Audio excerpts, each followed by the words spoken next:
E atenção, quinta-feira, hoje é o dia do direito do consumidor. Você tem esse direito. Atenção ao seu direito. Vamos para a vinheta? Liga aí, ó.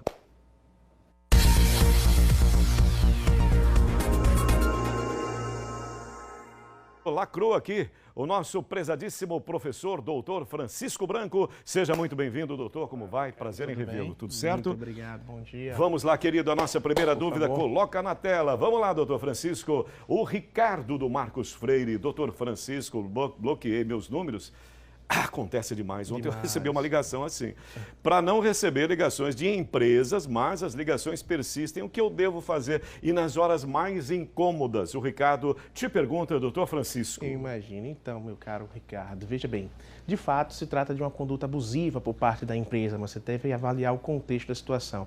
Obviamente, as empresas normalmente fazem isso quando você possui algum débito, algum inadimplemento com ela. De fato, a partir desse momento, havendo inadimplemento, havendo débito, elas podem estar ligando justamente para poder viabilizar o direito de crédito delas. Mas, sim, se o contexto for de uma mera informação, oferecimento de produto, oferecimento de serviço e se tornar recalcitrante, constante, de fato, é uma abusividade, procure o PROCON. E, inclusive, você pode fazer, tá, uma denúncia, um boletim de ocorrência no próprio site da Anatel. E é um exercício de paciência, Demais. doutor, é um desafio que é Demais. incrível, porque o operador de telemarketing ele está trabalhando, ele tem por orientação a insistência. E para você dizer para a pessoa que não quer aquele atendimento naquele momento... Sempre nos piores horários. Nos piores horários. Meio-dia, Inacreditável. agora Agora, da tarde, é terrível. deixa eu fazer uma sugestão para a empresa, com todo respeito. Quem sou eu? Quem sou eu? Sou um consumidor. É a pior coisa que você pode fazer. A pior coisa que um empresário, que uma empresa pode fazer é me incomodar. E você fica com a marca de mala, empresa mala, chata pra cacete. Né? Não é, doutor? Figura o consumidor realmente como uma empresa inoportuna. Efeito enjoada. contrário. Vamos lá, então. A próxima pergunta, por gentileza, rapidamente, Aline de Maruim. Em relação ao material escolar, tem escolas pedindo material proibido. Olha... Típico do período, né? Como proceder, doutor Francisco? Típico do período. Minha cara, veja bem, depende muito do que você compreende como material proibido, tá? Não existe nenhuma legislação específica dizendo que as escolas podem ou não podem colocar no material, na lista de material escolar. Agora, obviamente, os PROCONs, né, eles têm uma análise do provimento administrativo interno dele, no sentido de que o material que pode ser exigido pela instituição da educação é aquele material que tem que ser exclusivo para o aluno. O aluno e utilizar especificamente para ele. Sim. Uma vez que muitas instituições de ensino acabam colocando materiais genéricos, né, coletivos, que muitas vezes vai ser utilizado pelo aluno, pela própria instituição ao mesmo tempo.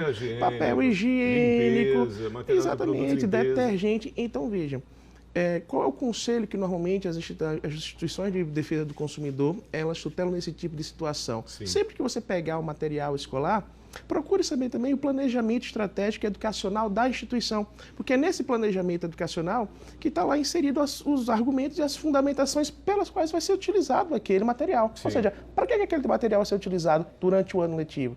Onde ele vai ser utilizado? Como ele vai agregar para o desenvolvimento intelectual e educacional do aluno, exclusivamente do aluno. Porque se, obviamente, for contexto coletivo, material coletivo, obviamente, isso está errado, é abusivo exigir esse tipo de produto, esse tipo de material na lista escolar. E, óbvio, o PROCON está aí para isso. Né? Excelente reflexão, doutor. Como eu gosto de ouvi-lo. Muito bom. Isso é muito interessante. Vamos para a próxima pergunta que a gente aprende. Aí é que está.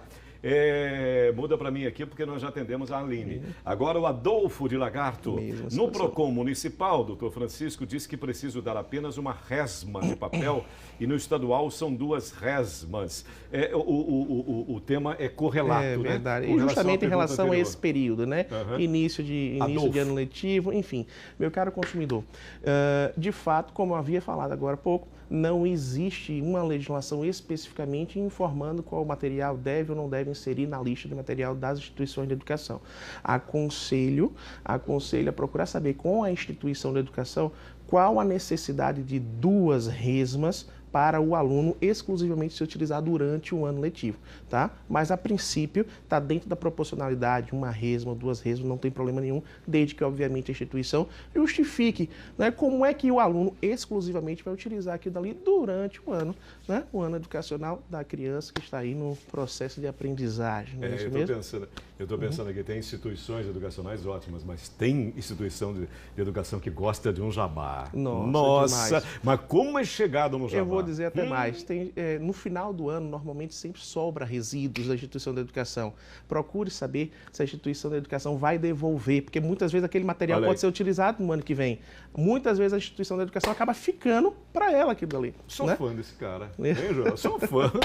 Sou fã do Dr. Francisco. Vamos embora. É a última. Talvez seja. Jorge da Farolândia. Eu tinha uma passagem, Dr. Francisco, comprada de voo direto. Aconteceu comigo já isso aqui, ó. A companhia mudou para que eu faça escala. O meu tempo de viagem aumentou de 3 para 11 horas. Nossa. O que eu faço, doutor Francisco? Olha a mutretagem, a malandragem. Meu amigo, e esse período de final e início de ano, então, é triste.